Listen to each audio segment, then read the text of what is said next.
Hello viewers, Haider अनिस्मा channel में आपका इस्तकबाल है। वीवर्स, आज हम बात करने जा रहे हैं एंजाइटी के बारे में। एंजाइटी होती क्या है, ये क्यों होती है और इसको किस तरह दूर किया जाए, आज की वीडियो में हम इस बारे में जानकारी हासिल करेंगे। एंजाइटी दरअसल घबराहट और तशवीश को अंग्रेज़ी में एंजाइटी कहा जाता है। एंजाइटी एक आम और नॉर्मल बात है। ये हमारी ज़िंदगी का एक हिस्सा है और वहीं इसके नेगेटिव असरात भी हमारी ज़िंदगी पर पड़ते हैं। दरअसल ये एक पज़ल की तरह होती है जिसको हल करने के लिए हर छोटी और बड़ी चीज़ों का गहराई से जायज़ा लेना पड़ता है, बारीकी से जांच करनी पड़ती है, तब कहीं जाकर हम किसी मसले को, किसी पज़ल को हल कर पाते हैं। ठीक इसी तरह ये एंजाइटी को भी हम हल कर सकते हैं। यूँ तो हमें बहुत सारी चीज़ों से डर लगता है। बाज़ लोग छिपकली से डरते हैं, तो किसी को गहरे पानी से खौफ आता है, कोई ऊंचाई पर चढ़ने से डरता है, तो कोई तैरने से डरता है। इस डर और खौफ की वजह से हमें घबराहट होने लगती है।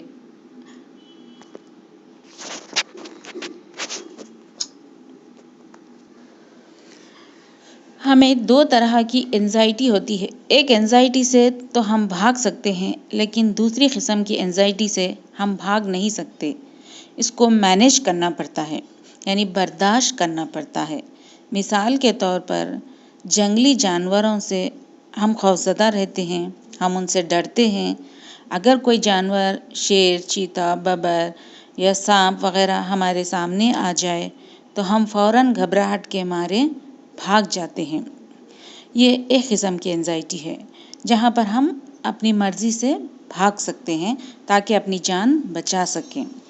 दूसरी एंजाइटी वो होती है जिसको हमें फेस करना पड़ता है। मिसाल के तौर पर स्टूडेंट्स को ले लीजिए। एग्ज़ाम्स के समय पर बहुत सारे स्टूडेंट्स एंजाइटी का शिकार हो जाते हैं, क्योंकि उन्हें यह डर होता है कि कहीं हम एग्ज़ाम में फ़ेल ना हो जाए। यूँ फ़ेल होने के डर की वजह से वो मज़ीद घबराहट का शिकार हो जाते हैं और ऐसी सिचुएशन में हमें हर हाल में एंजाइटी को मैनेज करने की ज़रूरत होती है। कहा जाता है कि एंजाइटी एक हद तक अच्छी है, लेकिन अगर एंजाइटी हम पर हावी हो जाए तो फिर नुकसानदा होती है। हमारा परफॉर्मेंस ज़ीरो पर आ जाता है और हम कोई काम नहीं कर पाते, यूँ पैरालाइज्ड हो जाते हैं। एंजाइटी की वजह से इंसान की बॉडी और उसकी नफ्सियात दोनों असरअंदाज होते हैं। एंजाइटी की कुछ ख़ास अलामतें हैं जिसके ज़रिए हम समझ सकते हैं कि एक बंदा घबराहट का शिकार हो रहा है, जिनमें चंद अहम चीज़ों पर मैं रोशनी डालूँगी। अगर किसी के दिल की धड़कन तेज़ हो जाती है, एंजाइटी में अक्सर दिल की धड़कन तेज़ हो जाती है। ऐसा लगता है जैसे दिल सीना चीर कर बाहर निकल जाएगा। फिर यह ऐसा महसूस होता है कि अभी हार्ट अटैक आ जाएगा। दूसरी अहम बात यह है कि पसीना बहुत आने लगता है। तीसरी अलामत, हाथ पांव ठंडे पड़ जाते हैं। चौथी अलामत यह है कि पेट खराब हो जाता है। बाज़ लोगों को कॉन्स्टिपेशन होता है तो बाज़ को डायरिया हो जाता है और पेट में गैस की मकदार बढ़ने लगती है। एंजाइटी की तकलीफ़ के साथ साथ गैस की तकलीफ़ एंजाइटी को मज़ीद बढ़ा देती है। तो ये थे जिस्मानी अलामतें। अब कुछ नफ्सियाती अलामतें भी हैं जो एंजाइटी में होने लगते हैं। मिसाल के तौर पर अगर घर का कोई फ़र्द बाहर कोई काम से गया हो, घर वापस आने में अगर उसको देरी हो गई हो, तो अब मन में कई एक सवालात उठते हैं। कहीं इसके साथ कुछ बुरा तो नहीं हुआ होगा, कहीं कोई एक्सीडेंट तो नहीं हुआ। कई बुरे बुरे ख़यालात आने लगते हैं और एंजाइटी बढ़ने लगती है। बस ये थी चंद मालूमात एंजाइटी के बारे में। आइए हम देखते हैं कि एंजाइटी को किस तरह मैनेज कर सकते हैं, एंजाइटी को किस तरह दूर किया जाता है। माहिरीन कुछ टेक्निक्स बताते हैं जिससे एंजाइटी को दूर किया जा सकता है या उसको मैनेज किया जा सकता है। ये टेक्निक मैं आपके साथ शेयर करूँगी। सबसे पहली टेक्निक ये है कि माहिरीन का ये मानना है कि अगर कोई बंदा मुस्तकिल काम कर रहा है तो उसको कुछ देर के लिए एक ब्रेक लेना चाहिए। बीच में एक ब्रेक देकर कुछ देर आराम करना चाहिए। और वहीं अगर कोई बंदा कुछ काम नहीं कर रहा है तो उसको चाहिए कि वो कुछ काम करे। ये तो थी एक टेक्निक। और दूसरी टेक्निक ये है कि डीप ब्रीथिंग के ज़रिए भी, यानी गहरी सांसों के ज़रिए भी हम अपनी एंजाइटी को मैनेज कर सकते हैं। वे बस डीप ब्रीथिंग के ज़रिए हम रिलैक्स हो जाते हैं। तो आइए मैं आपको डीप ब्रीथिंग का तरीक़ा बता दूं। चलिए व्यूअर्स, आँख बंद कीजिए और गहरा सांस लीजिए। नाक से सांस अंदर खींचिए और पेट को सांस से फुलाइए और मुंह से धीरे धीरे सांस छोड़िए। गहरी सांस लेते हैं, पेट में हवा भरते हैं और धीरे धीरे मुंह से हवा बाहर छोड़ें। इसके बाद एक और तरीक़ा है रिलैक्सेशन का। आप अपने तसव्वुरात में, ख़यालात में चली जाइए। अपने तसव्वुर में किसी ख़ास पसंदीदा जगह को लाइए। हो सकता है कोई जंगल हो या दरिया हो, समंदर हो या पार्क हो। उस पसंदीदा चीज़ को अपने जहन में लाइए। आँख बंद करके इमेजिन कीजिए आप फूलों से घिरे हुए हैं। उनको गौर से देखिए। ठंडी ठंडी हवा महसूस कीजिए अपनी जिल्द पर, अपनी स्किन पर। उस बाग की ठंडी ठंडी हवा को महसूस कीजिए।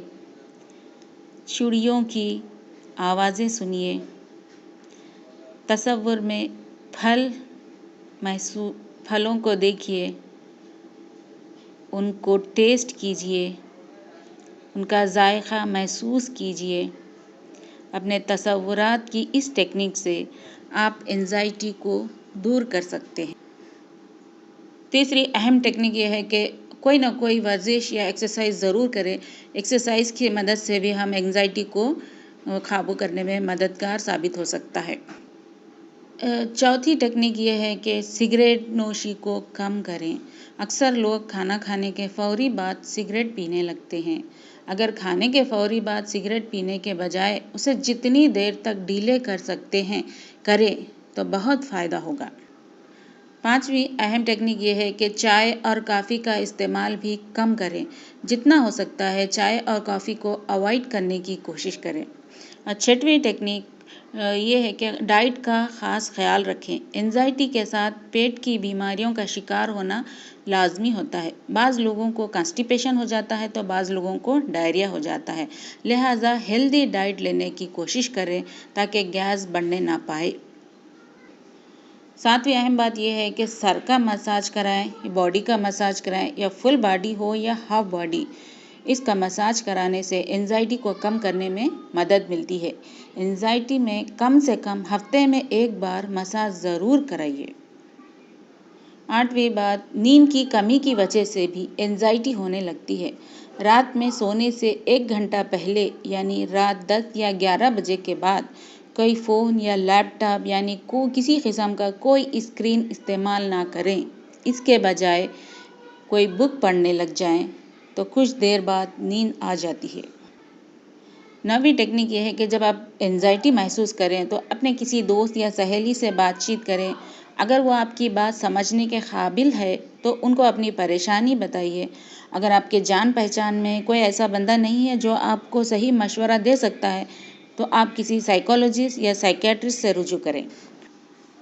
तो व्यूअर्स, ये थी कुछ टेक्निक्स जिसके ज़रिए हम एंजाइटी को मैनेज कर सकते हैं। कुछ शॉर्ट टर्म एक्टिविटीज़ भी है जिसके ज़रिए हम एंजाइटी को कम कर सकते हैं। मसलन म्यूज़िक सुनिए। कुछ लोग डांसिंग पसंद करते हैं तो डांस के ज़रिए भी हम एंजाइटी को कम कर सकते हैं। या कॉमेडी फिल्म या सीरियल्स देखें। अगर आपको स्विमिंग का पसंद हो, अगर आप स्विमिंग कर सकते हैं तो स्विमिंग करें, वॉकिंग करें। इस तरह इन चंद शॉर्ट टर्म एक्टिविटीज़ के ज़रिए भी हम एंजाइटी को मैनेज कर सकते हैं। बाज़ दफ़ा हमें एंजाइटी को बर्दाश्त करना पड़ता है, यानी हमें एंजाइटी को बर्दाश्त करना सीखना है। अपने अंदर कैपेसिटी पैदा करना है। जिस चीज़ से आपको डर लगता है वो काम करें। ताकि अपने अंदर का डर निकल जाए। मिसाल के तौर पर अगर किसी को ऊंचाई पर चढ़ने से डर लगता हो तो इस डर को निकालने के लिए आपको आहिस्ता आहिस्ता उस ऊंचाई पर चढ़ना चाहिए। इसके लिए आपको किसी दोस्त या साइकोलॉजिस्ट की मदद ले सकते हैं।